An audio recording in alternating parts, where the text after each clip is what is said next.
Hello बच्चों, आइए प्रश्न को देखते हैं। 5 सेंटीमीटर और 3 सेंटीमीटर त्रिज्या वाले दो वृत्त दो बिंदुओं पर प्रतिच्छेद करते हैं तथा उनके केंद्रों के बीच की दूरी 4 सेंटीमीटर है।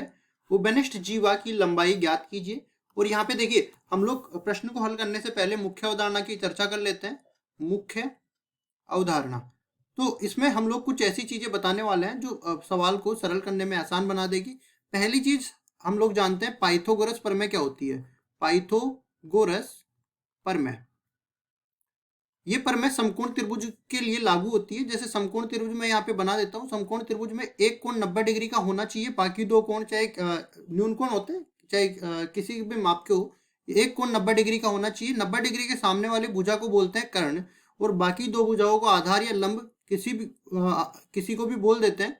ये आधार बोल दिया, ये लंब बोल दिया। अब इनके बीच में जो संबंध होता है वही पाइथागोरस प्रमेय से बताया जाता है। कर्ण का वर्ग बराबर में आधार का वर्ग अपने पास हो जाएगा प्लस लंब का वर्ग अपने पास हो जाएगा। इसके अलावा देखिए, एक पर मैं और बता देता हूं मैं। यहाँ पे मान लो कि कोई वृत्त दे रखा है और वृत्त में कोई जीवा है।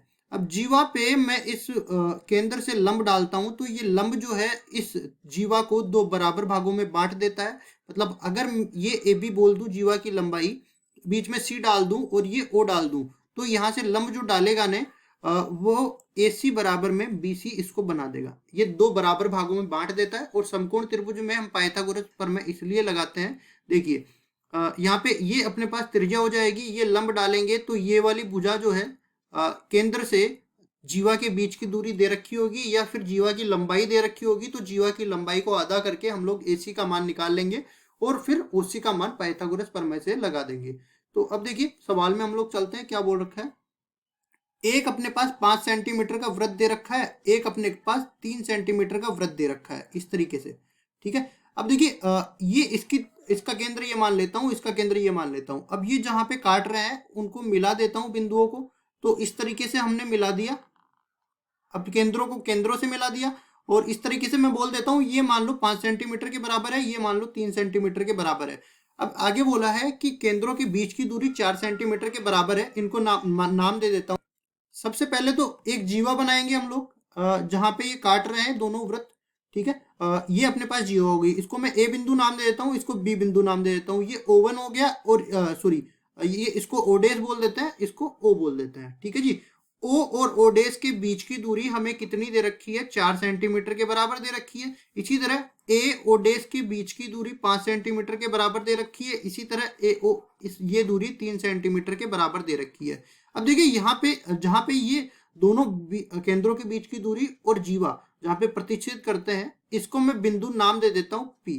ठीक है। तो अपने पास ए पी ओ डेश और ए पी ओ दो समकोण त्रिभुज बनेंगे। ये समकोण त्रिभुजों को मैं यहाँ पे भी बना लेता हूं। देखिए, ये इस तरह से अपने पास समकोण त्रिभुज बनने वाले हैं। ठीक है।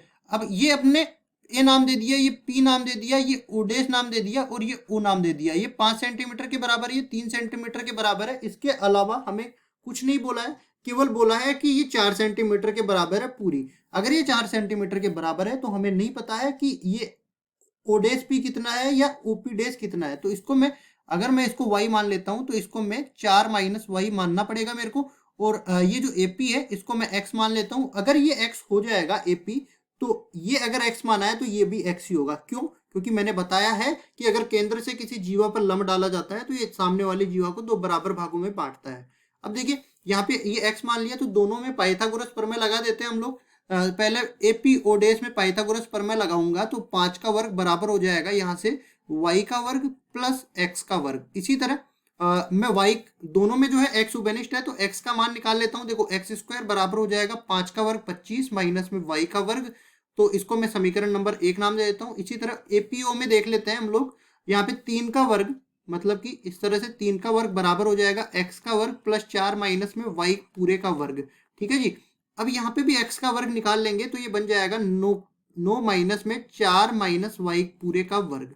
इसको मैं समीकरण नंबर 2 नाम दे देता हूँ। दोनों को मैं बराबर करूंगा, समीकरण नंबर 1 और समीकरण नंबर 2 को। तो 25 माइनस वाई स्क्वायर बराबर हो जाएगा 9 माइनस में 16 माइनस वाई स्क्वायर प्लस में 8y। अगर मैं इस समीकरण को हल करता हूं तो y का मान मेरे पास मिल जाता है 4 के बराबर। अगर ये y का मान 4 के बराबर मिल गया, इसका मतलब ये 4 माइनस वाई जो है 0 के बराबर मिल जाएगा। मतलब कि ये जो O है ये P पे बनेगा। मतलब मैं कह सकता हूं कि ये जो केंद्र है ना, ये यहाँ पे कुछ बनने वाला है 3 सेंटीमीटर वाले वृत्त का। ठीक है, उससे हमें कोई मतलब नहीं है, हमें तो क्या जीवा की लंबाई निकालनी है। तो जीवा की लंबाई कैसे निकालेंगे, x का मान मेरे पास मिल गया तो x का दुगना करते ही जीवा की लंबाई आ जाएगी। तो यहाँ पे क्या कर देते हैं, देखो समीकरण नंबर ये उठा लेते हैं एक, समीकरण नंबर 1 से। तो यहाँ करेंगे क्या, एक्स स्क्वायर मेरे को निकालना है, तो बन जाएगा 25 माइनस में वाई का वर्ग 16 के बराबर हो जाएगा, कुल मिला के 9 के बराबर हो गया। और अगर एक्स का मान मेरे को निकालना है तो ये 3 सेंटीमीटर के बराबर आ गया। अब मेरे को एक्स का मान नहीं निकालना, मेरे को तो जीवा की लंबाई निकालनी है। तो जीवा की लंबाई 2x के बराबर हो जाएगी। जीवा की लंबाई ये अपने पास हो जाएगी x की दुगनी, मतलब 2x बराबर में हो जाएगा 6 सेंटीमीटर के बराबर। और ये जीवा की लंबाई हमें निकालनी थी, तो 6 सेंटीमीटर अपना उत्तर हो जाएगा। आशा करता हूँ ये सवाल आपको समझ में आया होगा। धन्यवाद।